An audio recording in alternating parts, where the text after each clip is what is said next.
The Guild Church of St Dunstan-in-the-West is in Fleet Street in the City of London. It is dedicated to a former Bishop of London and Archbishop of Canterbury. The church is of medieval origin, although the present building, with an octagonal nave, was constructed in the 1830s to the designs of John Shaw. History. Medieval church. First founded between AD 988 and 1070, there is a possibility that a church on this site was one of the London-Age Strand settlement churches, like St Martin-in-the-Fields, the first St Mary-le-Strand, St Clement Danes and St Bride's, which may predate any within the walls of the city. It is not known exactly when the original church was built, but it was possibly erected by St Dunstan himself, or priests who knew him well. It was first mentioned in written records in 1185.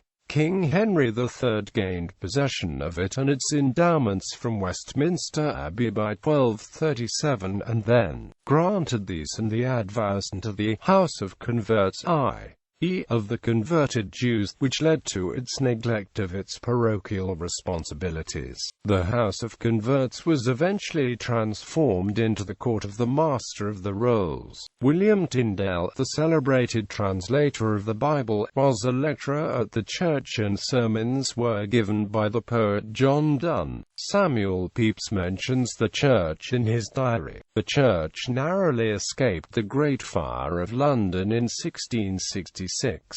The Dean of Westminster asked 40 scholars from Westminster School in the middle of the night, who formed a fire brigade which extinguished the flames with buckets of water to only 3 doors away. The medieval church underwent many alterations before its demolition in the early 19th century. Small shops were built against its walls, St Dunstan's churchyard becoming a centre for bookselling and publishing. Later repairs were carried out in an Italianate style. Rusticated stonework was used, and some of the Gothic windows were replaced with round-headed ones, resulting in what George Godwin called a most heterogeneous appearance. In 1701 the church's old vaulted roof was replaced with a flat ceiling, ornamented with recessed panels. The Worshipful Company of Cordwainers has been associated with the church since the 15th century. The company holds an annual service of commemoration to honor 2 of its benefactors, John Fisher and Richard Minch, after which children were traditionally given a penny for each time they ran around the church. Rebuilding in the early 19th century, the medieval church of St Dunstan was removed to allow the widening of Fleet Street, and a new church was built on its burial ground. An Act of Parliament was obtained authorizing the demolition of the church in July 1829, and trustees were appointed to carry it into effect. In December 1829 and September 1830 there were auctions of some of the materials of the old church. The first stone of the new building, to the design of John Shaw, Sr., was laid in July 1831, and construction proceeded rapidly. In August 1832 the last part of the old church, which had been left as a screen between Fleet Street and the new work, was removed. Shaw dealt with the restricted site by designing a church with an octagonal central space. 7 of the 8 sides open into arched recesses, the northern one containing the altar. The 8th side opens into a short corridor, leading beneath the organ to the lowest stage of the tower, which serves as an entrance porch. Above the recesses Shaw designed a clearer story, and above that a groined ceiling. The tower is square in plan, with an octagonal lantern resembling those of St Botolph, Boston, and St Helens, York. George Godwin Jr. suggested that the form of the lantern might have been immediately inspired by that of St George's Church in Ramsgate, built in 1825 to the designs of H. E. Kendall. John Shaw Sr., died in 1833, before the church was completed, leaving it in the hands of his son John Shaw Jr. The communion rail is a survivor of the old church, having been carved by Grinling Gibbons during the period when John Donne served as vicar. Some of the monuments from the medieval building were reinstituted in the new church, and a fragment of the old churchyard remains between Clifford's Inn and Bream's buildings. 20th century. Apart from losing its stained glass, the church survived the London Blitz largely intact, though bombs did damage the open-work lantern tower. The building was largely restored in 1950.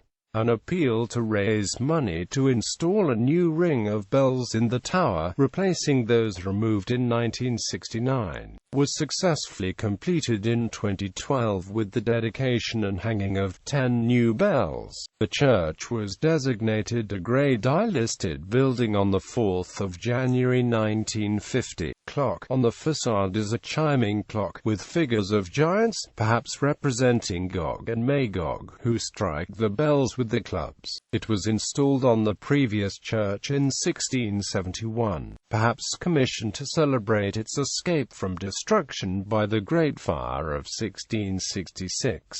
It was the first public clock in London to have a minute, and the figures of the two giants strike the hours and quarters, and turn the heads. There are numerous literary references to the clock, including in Thomas Hughes' Tom Brown's School Days, Oliver Goldsmith's The Vicar of Wakefield, David Copperfield by Charles Dickens, David Liddell's The Prompter, and a poem by William Cowper. In 1828, when the medieval church was demolished, the clock was removed by art collector Francis Seymour Conway, 3rd Marquess of Hertford, to his mansion in Regent's Park. During World War I, a new charity for blinded soldiers was lent the house, and took the name St Dunstan's from the clock.